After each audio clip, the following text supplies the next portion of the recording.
दोस्तों, आपकी कामयाबी आपके घर में सुख शांति लाती है। आपका हमेशा मुस्कुराना, हमेशा खुश रहना और स्वस्थ रहना जीवन की बेहतरीन खुशियां देता है और आपको इस दुनिया का सबसे सुखी इंसान भी बनाता है।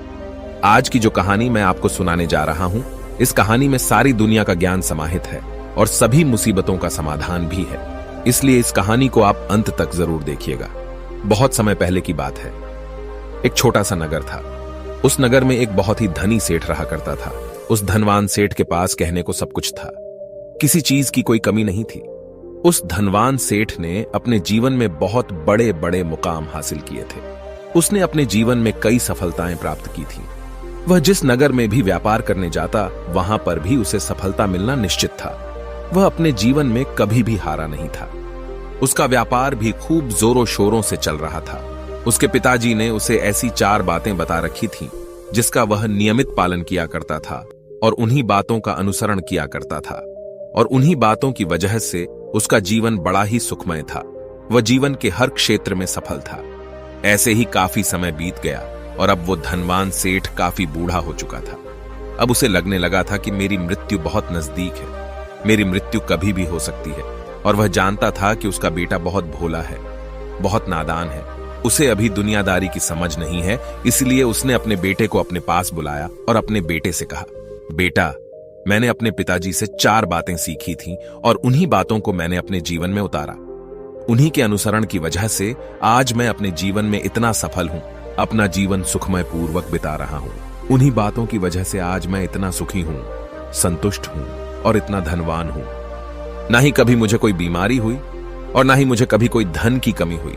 और तुम देख ही पा रहे हो कि मैं इस नगर का सर्वश्रेष्ठ धनवान हूं।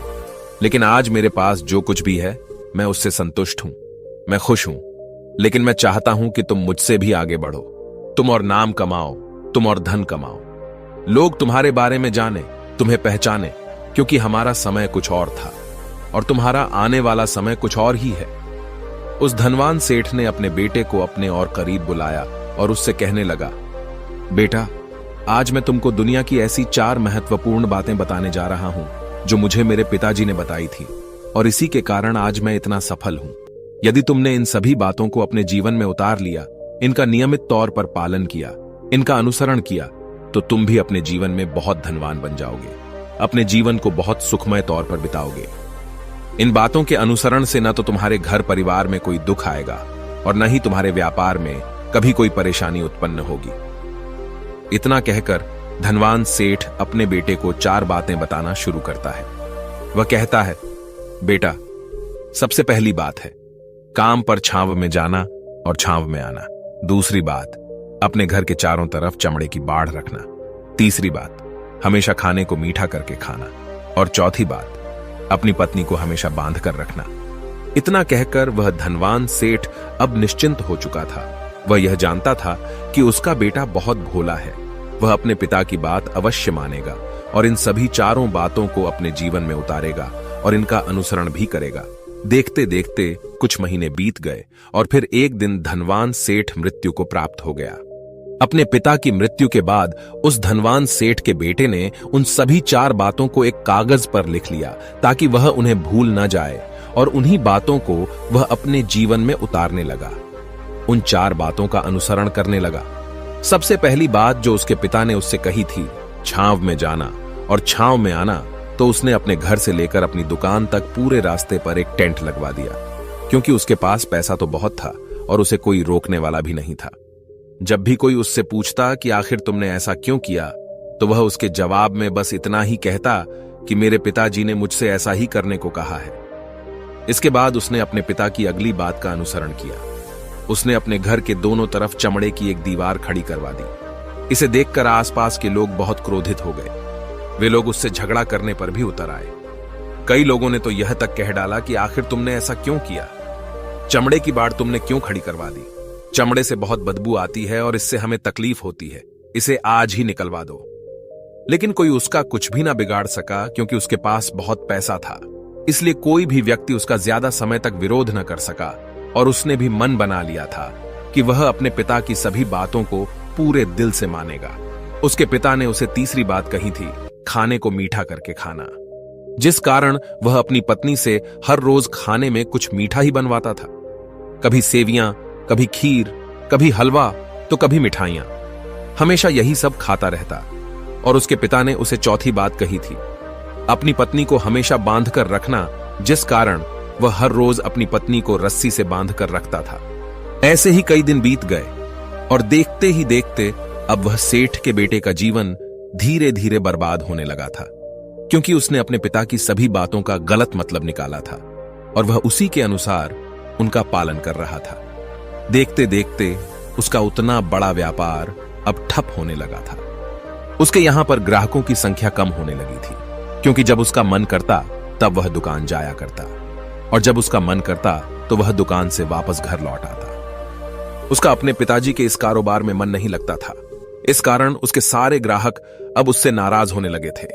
उसके सारे ग्राहक अब एक एक करके उस दुकान को छोड़ते चले जा रहे थे।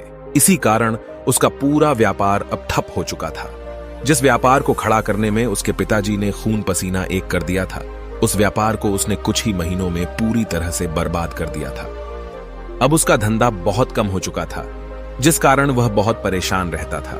वह बहुत चिंतित रहता था और इसके साथ ही उसने अपने घर के चारों तरफ चमड़े की दीवार खड़ी करवाई थी। उस कारण आसपास पर बहुत गंदी बदबू फैल चुकी थी। इसलिए जो भी उसके आसपास रहते थे उन सभी ने वह घर छोड़कर कहीं और पर अपना बसेरा बसा लिया। चमड़े की बदबू के कारण अब उसके घर में भी कोई नहीं आता था। यहां तक कि उसके मित्र और रिश्तेदार भी उस घर में आने से कतराते थे। लेकिन अब भी उसे समझ नहीं आ रहा था कि आखिर ये सब हो क्यों रहा है। वो बहुत परेशान रहने लगा था और वह हमेशा मीठा भोजन किया करता था, जिस कारण उसका वजन बहुत ज्यादा बढ़ चुका था और इस मोटापे के कारण उसके शरीर में न जाने कितनी सारी बीमारियों ने अपना घर बना लिया था। आए दिन उसके घर पर वेद आने लगे थे।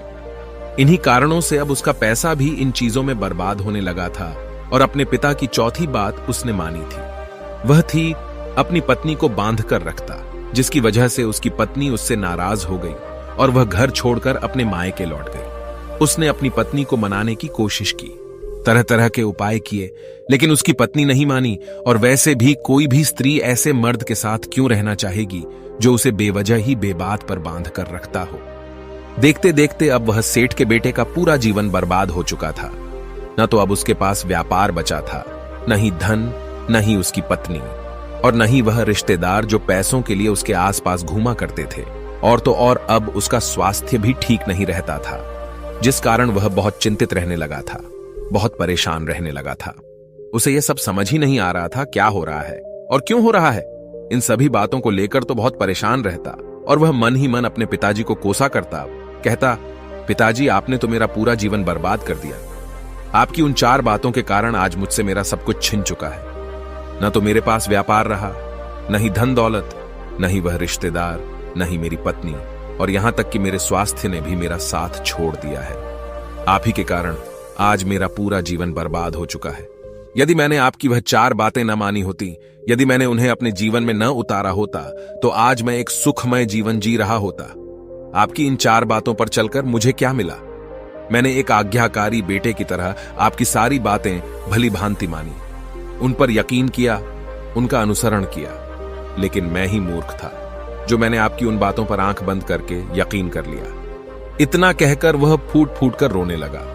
तभी उसे एक दिन पता चला कि उसके पास के नगर में एक साधु आए हुए हैं और वह साधु सभी की समस्याओं का हल बताते हैं।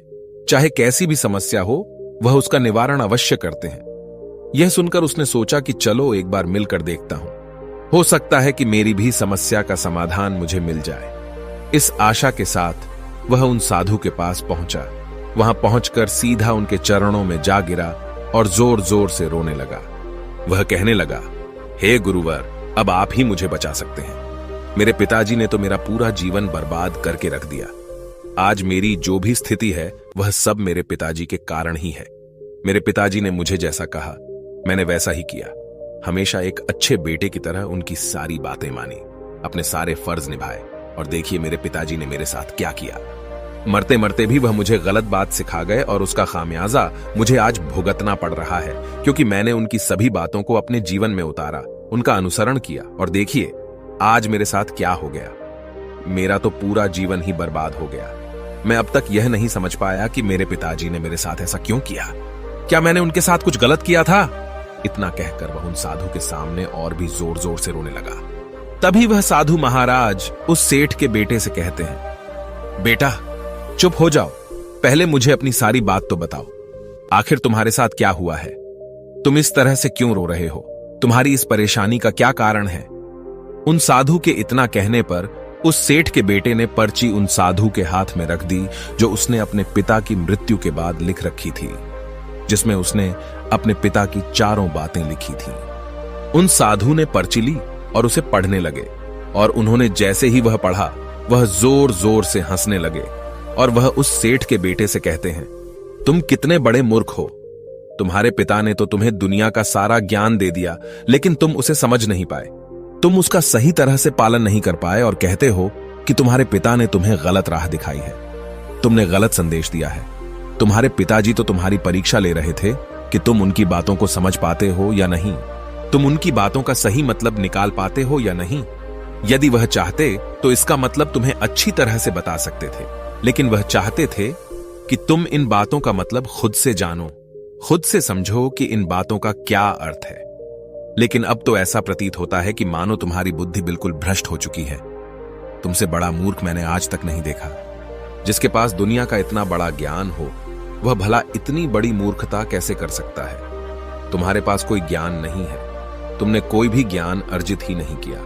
अगर तुम इन बातों का सही मतलब समझ चुके होते तो तुम भी अपने जीवन में अपने पिता की तरह ही सफल होते, खुश होते, और तुम्हारा जीवन सुखमय तरह से बीत रहा होता। लेकिन तुम इतने बड़े मूर्ख हो कि तुमने अपने पिता की बातों का गलत मतलब निकाल लिया। उन बातों के मतलब के बारे में तुमने सोचा तक नहीं। उन्होंने जैसा कहा तुमने वैसा करना शुरू कर दिया। यदि तुम्हें उन बातों का अर्थ नहीं पता चल रहा था तो तुम किसी ज्ञानी से मिल सकते थे, तुम उससे उस बात का मतलब निकाल लेते। लेकिन जैसा तुमने अपने पिता की इन बातों को समझा है, इसका मतलब वैसा नहीं है। इस पर वह धनवान सेठ का बेटा कहता है, हे गुरुवर, आप क्या कहना चाहते हैं? क्या मैं अपने पिता की बातों को सही नहीं समझ रहा? और वैसे भी इसमें समझने लायक है क्या? उन्होंने तो सब कुछ साफ साफ ही बताया था और मैंने उन्हें अपने जीवन में उसी तरह से उतार लिया। तो फिर मैंने गलत क्या किया है? इस पर गुरुवर एक बार फिर मुस्कुराने लगे और उस सेठ के बेटे से कहते हैं, बेटा, ये जो बातें लिखी गई हैं, इन बातों के पीछे एक गहरा अर्थ है जिसे तुम समझ नहीं पाए। इसी कारणवश तुमने यह मूर्खता कर दी और इसी कारणवश तुमने अपना पूरा जीवन बर्बाद कर लिया। लेकिन अब भी कुछ नहीं बिगड़ा। अब भी तुम्हारे पास बहुत समय है। यदि तुम चाहो तो अब से मेहनत करके भी तुम अपने जीवन में एक बार फिर से वह खुशहाली व समृद्धि सब कुछ हासिल कर सकते हो। इस पर वह सेठ का बेटा कहता है, ठीक है, कृपया करके मुझे उन चारों बातों का मतलब समझाइए। आखिर उन चार बातों का क्या अर्थ है? इस पर साधु सेठ के बेटे को कहते हैं, तुम्हारे पिताजी ने तुमसे कहा था काम पर छांव में जाना और छांव में आना। इसका मतलब यह है सूर्य निकलने से पहले ही तुम दुकान पर पहुंच जाना और सूर्यास्त होने के बाद ही तुम वापस घर आना, जिससे तुम्हें दुकान पर अधिक से अधिक समय मिल पाएगा। तुम उस काम को अच्छी तरह समझ पाओगे, उस काम को अच्छी तरह से कर पाओगे, उस काम को बढ़ाने में तुम अपना दिमाग लगा पाओगे और तुम अपने काम में तरक्की कर पाओगे। लेकिन तुमने तो इसका गलत ही मतलब निकाल लिया। तुमने तो अपने घर से लेकर दुकान तक एक ऐसा टेंट लगवा दिया जिससे तुम छांव में आ सको और छांव में जा सको। अब तुम ही बताओ, क्या तुमने अपने पिताजी की इन बातों का सही मतलब समझा था? यह सुनकर वह सेठ का बेटा जोर जोर से रोने लगा और कहने लगा, हे गुरुवर, मेरी ही गलती थी। मैंने अपने पिता की इन बातों का गलत मतलब निकाला और इसी कारणवश आज मैं पूरी तरह से बर्बाद हो चुका हूं। मैं ही सबसे बड़ा मूर्ख था। मेरे पिताजी ने तो मुझे इतना महत्वपूर्ण ज्ञान दिया था, लेकिन मैं उस हीरे को पत्थर समझ बैठा। आगे वह सेठ का बेटा उन गुरुवर से कहता है कि गुरुवर, दूसरी बात क्या है, उसका अर्थ क्या है? आगे गुरुवर दूसरी बात का अर्थ समझाते हुए कहते हैं, चमड़े की बाड़ करवाना। इसका अर्थ यह है कि तुम अपने घर में कुत्ता या बिल्ली पालना। जब तुम अपने घर में कुत्ता बिल्ली पाल लोगे तो यह तुम्हारे घर की चारों ओर से रक्षा करेगा, जिससे तुम्हारी धन दौलत पूरी तरह से सुरक्षित रहेगी और तुम बेफिक्र होकर दुकान पर मन लगा सकोगे, बेफिक्र होकर दुकान के कामों को समझ सकोगे और तरक्की कर पाओगे। और तो और तुम्हारे मन में कभी यह भी डर नहीं होगा कि कहीं कोई चोर आकर मेरी संपत्ति न चुरा ले। चमड़े की बाड़ करवाने का असली मतलब यह है, लेकिन तुमने तो चमड़े की बाड़ करवाने का मतलब कुछ और ही निकाल दिया। तुमने तो अपने घर की 2 दीवारों को ही चमड़े से पूरी तरह से भरवा दिया, जिस कारण आसपास गंदी बदबू फैल गई। तुम्हारे आसपास के पड़ोसी भी अपना घर छोड़कर कहीं और चले गए। यहां तक कि तुम्हारे मित्र, तुम्हारे सगे संबंधी भी उस बदबू के कारण तुम्हारे घर पर आने से कतराने लगे। और अब हालत यह हो चुकी है कि ना तो तुम्हारे घर पर कोई आता है और न ही कोई जाता है। और इसी कारणवश लोग तुम्हें नापसंद करने लगे। और तुम्हारी बर्बादी का यह भी कारण है। आगे सेठ का बेटा कहता है, हे गुरुवर, यह सब तो ठीक है, लेकिन यह खाने को मीठा करके खाना, इसका क्या? मैंने इसका भी अर्थ गलत निकाला है क्या? मैंने तो अपने पिता की बातों के कहे अनुसार ही हर रोज मीठा खाया, और आज देखिए मेरा शरीर कितना वजनदार हो चुका है, जिस कारण मुझे अनेक प्रकार की बीमारियों ने घेर रखा है। क्या मैं इस बात को भी गलत समझ रहा था? इस पर वह साधु उस सेठ के बेटे से कहते हैं, हां, तुमने इस बात का भी गलत मतलब ही निकाला है। मीठा करके खाने का अर्थ यह है कि जब भी तुम्हें भूख तेजी से लगे तभी तुम्हें भोजन करना है, न उसके पहले और न उसके बाद। अन्यथा यदि तुम्हें भूख न लगी होगी और तुम्हें भोजन मिल जाए तो तुम उस भोजन की कभी कदर नहीं करोगे। वह रोटी तुम्हें कभी मीठी नहीं लगेगी। फिर चाहे वह भोजन कितना भी स्वादिष्ट क्यों न हो, चाहे भोजन कितना भी लाजवाब क्यों न हो, तुम उसकी कदर कभी नहीं कर पाओगे, तुम उसका सम्मान कभी नहीं कर पाओगे। किंतु जब एक व्यक्ति को जोरों की भूख लगी होती है तो उसके सामने यदि तुम सूखी रोटी भी रख दो तो भी वह उसके लिए किसी पंचमेल से कम नहीं है। वह उसे प्रेम पूर्वक खाता है, उसका आदर करता है, उसका सम्मान करता है, और वह रोटी उसे मीठी लगती है। इसीलिए तुम्हारे पिताजी ने यह कहा था कि भोजन मीठा करके खाना, जिससे तुम्हारा स्वास्थ्य भी अच्छा रहेगा। क्योंकि जब एक व्यक्ति को भूख लगी होती है और उस समय पर जब वह भोजन करता है तो वह उसके लिए एक अमृत समान होता है, और वहीं पर जब किसी व्यक्ति को भूख न लगी हो और ऐसे समय पर वह भोजन करता है तो वह उसके लिए विष समान है, वह उसे बहुत नुकसान पहुंचा सकता है। लेकिन तुमने तो इसका भी गलत मतलब निकाला था। तुम हर रोज मीठा खाने लगे, जिस कारण तुम्हारा वजन बढ़ने लगा, और इसी कारणवश तुम्हारे शरीर में अनेक रोग ने अपना घर बना लिया और यह तुम्हें मृत्यु के करीब ले जा रहा था। इसलिए आज से जब भी तुम्हें जोरों की भूख लगे तभी भोजन करना तुम्हारे लिए अत्यधिक फायदेमंद होगा और तुम्हारे शरीर को हमेशा निरोगी बनाने में तुम्हारी मदद करेगा। और जब भी तब भोजन की आवश्यकता न हो, तुम्हें भूख न लगी हो, ऐसे समय पर भोजन कभी ना करना, यह तुम्हारे लिए बहुत नुकसानदायक साबित होगा। और यही तुम्हारी तीसरी गलती थी, जिस कारण तुम्हारा पूरा जीवन बर्बाद हो रहा था। आगे सेठ का बेटा कहता है, चौथी बात तो बिल्कुल साफ लिखी गई है, अपनी पत्नी को हमेशा बांध कर रखना, तो इसका अर्थ भी कुछ और है। क्या मैंने इसका भी गलत मतलब निकाला है? इस पर साधु कहते हैं, हां बेटा, अपनी पत्नी को बांध कर रखने का अर्थ यह नहीं है कि तुम रोज रस्सी से बांध कर रखो, बल्कि इसका अर्थ तो यह है कि जब भी तुम दोनों के बीच में कोई आपसी मतभेद हो जाए, कुछ नोक झोंक हो जाए, तो तुम अपनी पत्नी पर हाथ मत छोड़ना। जब तक एक स्त्री का पति उसके साथ रिश्ते में बंधा होता है तो वह अपने रिश्तों में बंध जाती है और वह अपने रिश्ते को पूर्ण तरीके से निभाने का हर मुमकिन प्रयास करती है। और ऐसे समय पर यदि तुम्हारे बीच कुछ नोक झोंक हो जाए, कुछ गलतियां हो जाए, और ऐसे समय पर तुम उस स्त्री का हाथ नहीं छोड़ते, तो वह तुम्हें छोड़कर कभी नहीं जाएगी। लेकिन इसका अर्थ यह भी नहीं है कि तुम अपनी पत्नी पर अत्याचार करो, बल्कि तुम्हारे पिताजी यहां पर कहना चाहते थे कि जो भी कोई व्यक्ति तुम्हारे साथ किसी रिश्ते में जुड़ा हुआ है, उसे अपने रिश्ते में इस तरीके से बांध लो कि वह तुम्हारे साथ झगड़े और नोक झोंक के बाद भी नुकसान न पहुंचा सके, वह तुम्हारे साथ कुछ गलत न कर सके और तुम्हारा फायदा न उठा सके। अपने रिश्तों को हमेशा बांध कर रखना, उन्हें खुला मत छोड़ना, अन्यथा वह तुम्हारे हाथ से फिसल जाएंगे। और हम में से अधिकांश लोग अपने जीवन में यही गलतियां करते हैं और अपने नए रिश्तों को कभी समय नहीं देते, जिस कारण उनका रिश्ता उतना मजबूत नहीं हो पाता और इसी कारणवश वह अपने रिश्ते से हाथ धो बैठते हैं। और यही गलती तुमने भी की। तुमने तो अपनी पत्नी को बांध कर रखा था, तो भला वह तुम्हें कैसे माफ कर सकती है? और यही कारण है कि वह तुम्हें छोड़कर चली गई। तुमने जो अपनी पत्नी के साथ किया वह माफी के लायक नहीं है, लेकिन तुम्हें अपनी पत्नी से माफी मांगनी चाहिए, क्योंकि तुमने गलत किया है। इसलिए जाओ और अपनी पत्नी से माफी मांगो, उसे वापस घर लाओ। और यही वह 4 बातें थीं जो तुम्हें तुम्हारे पिता ने समझाने का प्रयास किया था, लेकिन तुमने इन सभी बातों का गलत मतलब निकाला और इसी कारणवश तुम पूरी तरह से बर्बाद हो गए। किंतु अभी भी तुम्हारे पास बहुत समय है। यदि तुम इन सभी बातों का सही से अनुसरण करते हो तो तुम अपने जीवन में एक बार फिर से वह सब कुछ हासिल कर सकते हो जो तुमने खोया है। ये सारी बातें हमारे जीवन की पूरी परेशानियों का समाधान है। तुम किसी भी तरह से इनको देख सकते हो। यदि तुम कामयाब होना चाहते हो तो तुम्हें मेहनत करनी ही होगी।